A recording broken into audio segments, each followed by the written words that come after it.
¿Qué es la prima de riesgo? Es una forma rápida, simple, de aproximarse a la solvencia de un gobierno y al grado de confianza que existe en una economía. ¿Y por qué te digo que es simple? Porque para calcular la prima de riesgo solo necesitas conocer el rendimiento de dos bonos. Uno, el del país cuya solvencia o cuya confianza quieras evaluar, por ejemplo España, y otro, el bono de un país considerado libre de riesgo. Que los únicos dos países que se consideran libres de riesgo a estos efectos son Estados Unidos y Alemania. Entonces, el primer supuesto para calcular la prima de riesgo es que no hay ningún riesgo en la tenencia de bonos de Estados Unidos o de Alemania. Es un supuesto fuerte ya de por sí. ¿Por qué? Porque las calificadoras de riesgo no le dan la máxima nota, es decir, la mayor percepción de solvencia a Estados Unidos. Le dan la segunda, vale, es una calificación de riesgo que ya desearía España para sí y muchos otros países, pero cuando estamos hablando de un país que se considera libre de riesgo, y la realidad es que luego las calificadoras no le dan la máxima solvencia. Podemos de todas maneras decir que las emisiones de Estados Unidos son libres de riesgo en el sentido de que ellos tienen la impresora y pueden imprimir dólares, por lo tanto la probabilidad de que los impaguen es realmente tendiente a cero. Pero serían cobrar en dólares devaluados, no sería cobrar con los dólares que uno entregó cuando compró el bono. Pero bueno, entonces en primer lugar hay que conocer el rendimiento de los bonos del país libre de riesgo y del país que se quiera comparar. Pero no sirve comparar cualquier bono de España con cualquier bono de Alemania. Digamos, esa comparación, para que nos dé resultados coherentes, útiles, tiene que cumplir 4 condiciones. La primera es que se trate de emisiones del mismo plazo. Es decir, si tengo un bono español a 10 años, tengo que compararlo con el bono alemán a 10 años, que es la comparación estándar, digamos. Se podría hacer aritméticamente comparando los bonos a 3 años, a 5 años, a lo que tú quieras. Pero digamos, cuando hablamos de prima de riesgo, estamos hablando de la comparación de los rendimientos de los bonos a 10 años. La segunda condición es que se trata de bonos emitidos en la misma moneda. Cuando hablamos de España y Alemania, estamos hablando de bonos en euros, porque España tiene algunas emisiones de bonos en otras monedas. Si fuéramos a comparar unos bonos del gobierno de México y los queremos comparar con los Estados Unidos, tendría que ser emisiones en dólares del gobierno de México, porque si comparamos una emisión en pesos mexicanos con el rendimiento del bono norteamericano en dólares, es una comparación que no tiene sentido. La tercera condición es que ambos bonos estén emitidos con condiciones similares. Por ejemplo, algunos bonos tienen una cláusula de ajuste del capital, es decir, el capital se va ajustando con la inflación.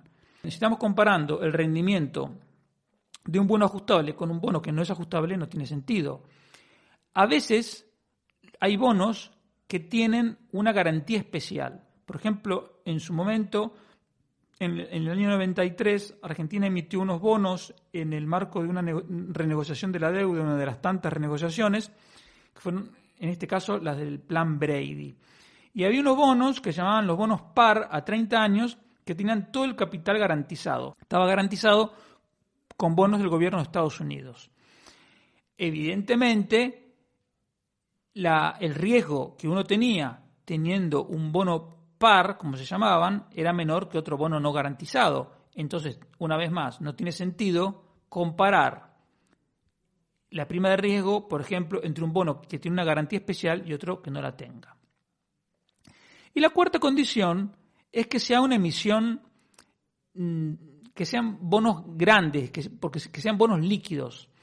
Esto pasa, por ejemplo, hay problemas cuando en los países pequeños. Por ejemplo, si queremos ver la prima de riesgo de Uruguay, a lo mejor las emisiones de Uruguay pueden ser de 250, 300 millones de dólares, y entonces son emisiones relativamente poco líquidas, y más allá del problema de encontrar un bono de exactamente el mismo plazo, porque en Estados Unidos hay tantos bonos que tienes para todos los plazos, pero en los países pequeños y bien gestionados como Uruguay, porque si fuese un país pequeño pero mal gestionado, es decir, que tiene muchos bonos, podrías encontrar uno de un plazo similar, pero no solucionarías el problema de la falta de liquidez.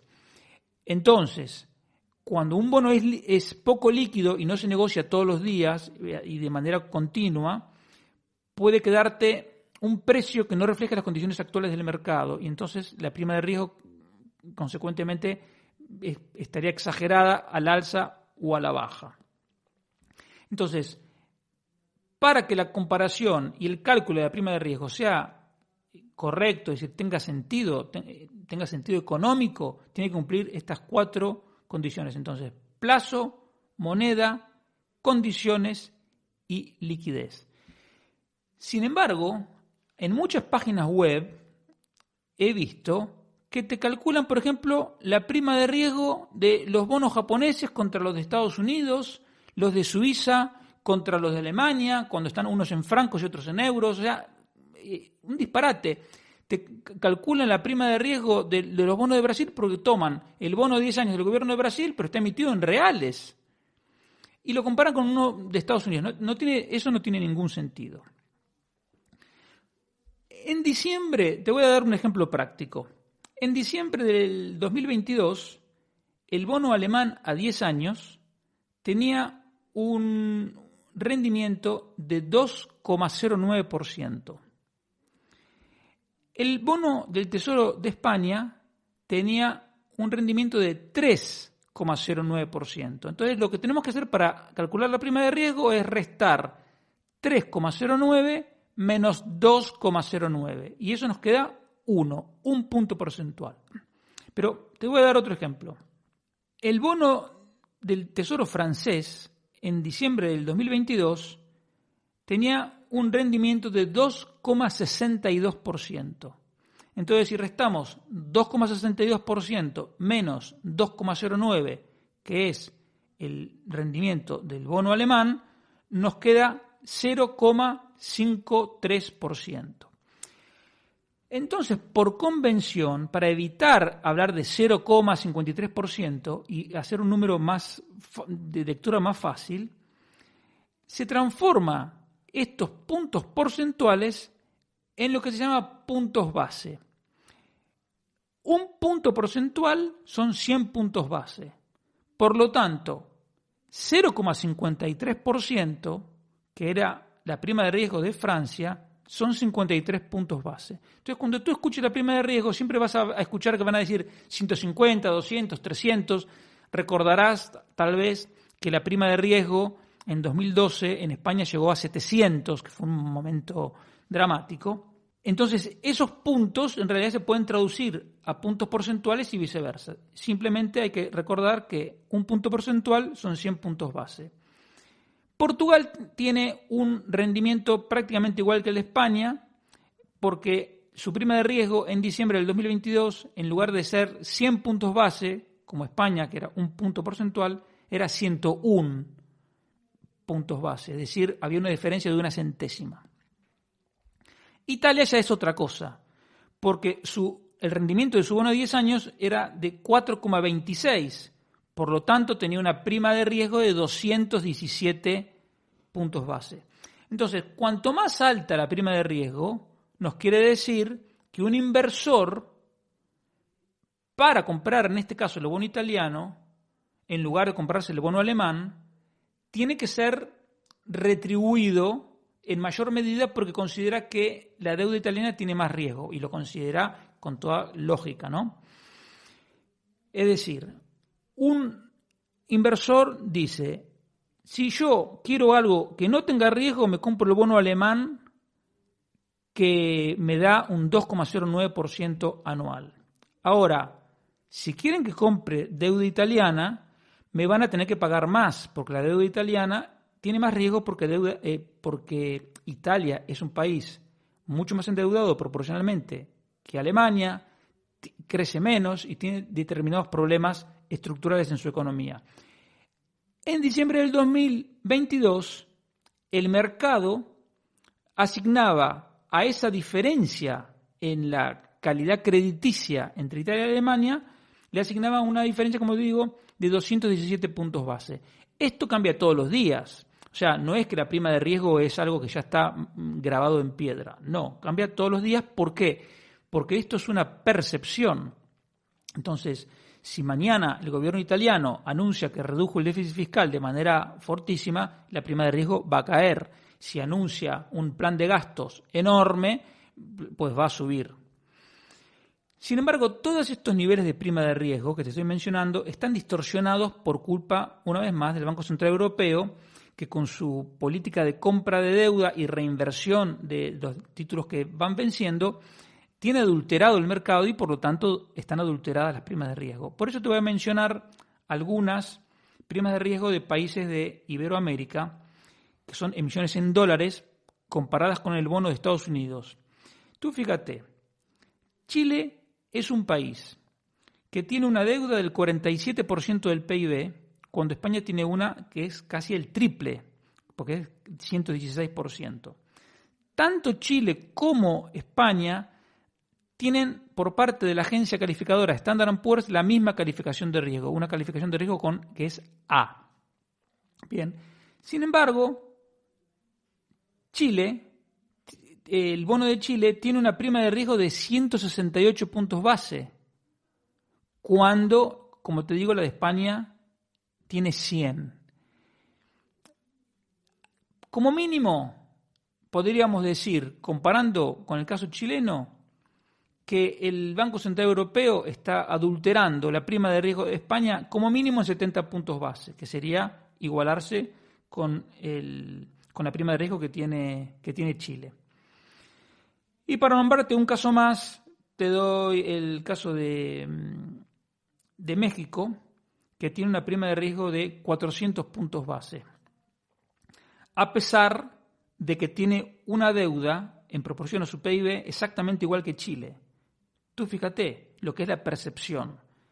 En Chile, que es un país que tiene aunque ahora tiene un gobierno de extrema izquierda, digamos, y que puede generar resquemor en cuanto a su gestión económica, la realidad es que Chile tiene una buena reputación de país cumplidor y tiene una deuda relativamente baja. México tiene una deuda igual, pero México es un país que en el año 95 tuvo una devaluación y una crisis tremenda. Eso ya le supone un coste. Y además ahora tiene un presidente que ha dado más de una muestra de